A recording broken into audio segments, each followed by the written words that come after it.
you can understand English but cannot talk fluently. So today I'm gonna explain you why I can understand you but I cannot talk like you.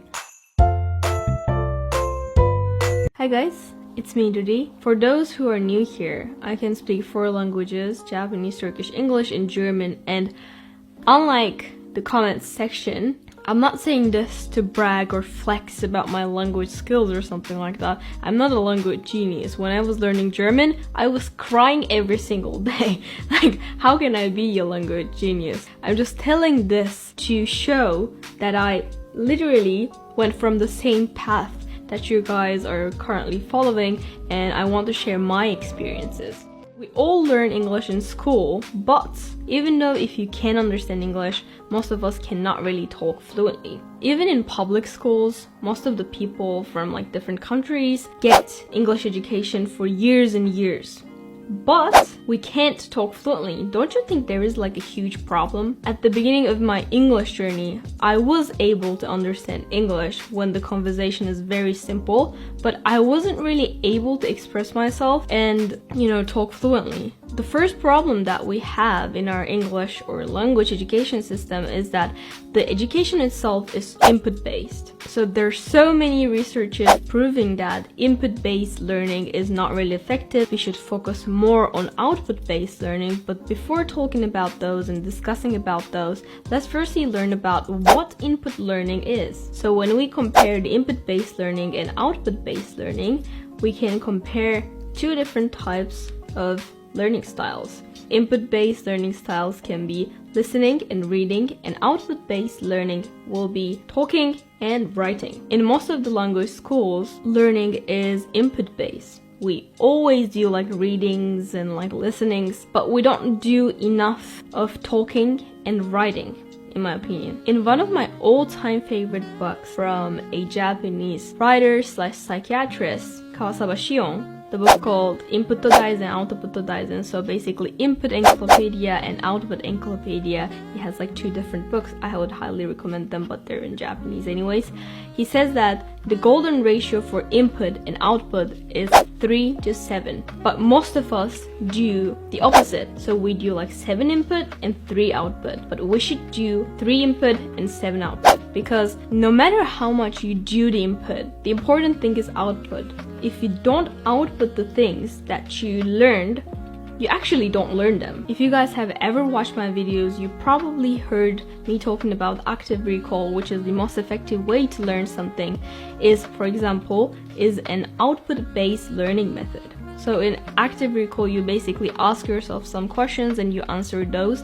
So you're actively trying to find the answer. So it's basically an output-based learning style. So now let's talk about how you can do more output-based learning than input-based learning. The thing that I was doing when I was learning English by myself is that I quickly realized that I was doing too much input-based learning. If you don't know, I learned English by watching multiple hours of YouTube videos in English. Quickly, I realized that I was doing too much input because all the time I was listening YouTubers talking, but I wasn't really practicing by myself. And I had no one to practice with me. So the thing that I did is that after watching every single video, I was summarizing them in my own words and I was explaining it to an imaginary friend. I know it sounds creepy, I know that, but it worked for me, but there are better options, I promise. The reason this method worked is that you're actively trying to express it in your own words, and also you're checking if you understood that video. Even if you didn't understand the video, you can still use the vocabularies that you learned from that video in order to explain that video. That really helps by memorizing new words and using them in sentences, and also it really makes you productive at the same time as well. So in Dr. Kawasawa's book, he recommends a very unique way to do an output, and it is opening an Instagram account just for your output. And basically after you watch, read, or hear anything from your target language, you basically take a picture of it and you post it on Instagram and you write something about it. So you are doing output,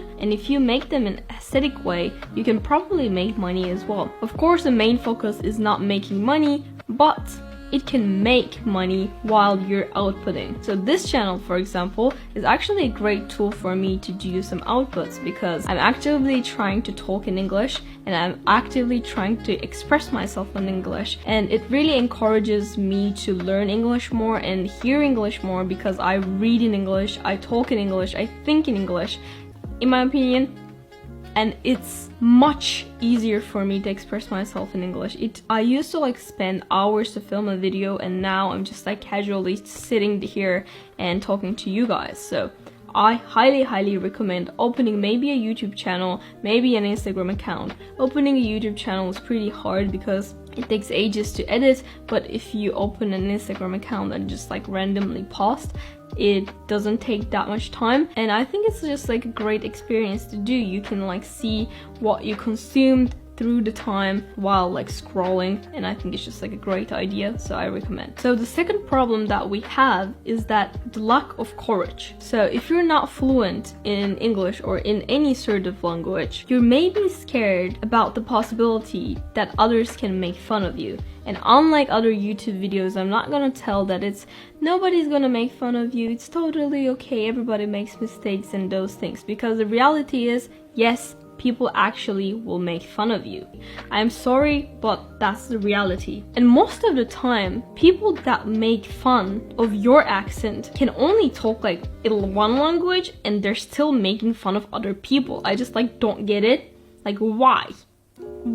But monolingual people, I don't know why, will make fun of you. But the important thing is that what you think about yourself. If you love your accent and if you think that you can improve it, or if you accept it in that way, it's totally fine. Don't care about what others says. It's easier said than done, I know that. But by the time more you put effort into your language skills, you will be more confident and you'll start to not care about them, because at the end of the day they can like speak only one language or so, and why would you even care about them? Also, it's not your mother tongue. Of course you're gonna make mistakes, and that's totally okay. There is no need to be perfectionist at all. More you become a perfectionist, more it takes you to actually take the action and do something. We're not perfect, we will never be perfect, so never ever be a perfectionist. And the third factor is that the fun factor. If you're learning a language, if you are a perfectionist, and if you're trying to talk that language perfectly,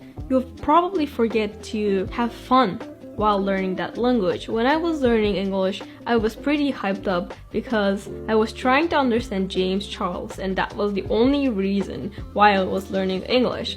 And more, I started to understand his very fast English, and I was really happy about it. And at that time, I was obsessed with makeup tutorials and the whole beauty community.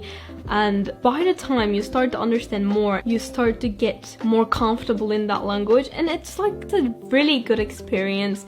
It just gives you a joy. Maybe you're doing it for like academical purpose and you're thinking that, oh, I don't need to have fun. But when we have fun, it's much easier for us to motivate ourselves and do something. So don't forget to have fun and enjoy the process, because once you become better and better, you will remember these days and laugh about them, as I do. As I said, when I was learning German, I literally was crying in our prep year in high school because it was so hard for me to learn German. But I really love German language, German culture, and it was just like a very, now when I look back in those days, they're just like a very good memory. So I would totally recommend you to not forget fun factor and have fun actually. So yeah, that was it for today's video, and don't forget to do your output, don't do too much input. Alright, so yeah, thank you for watching. Bye guys.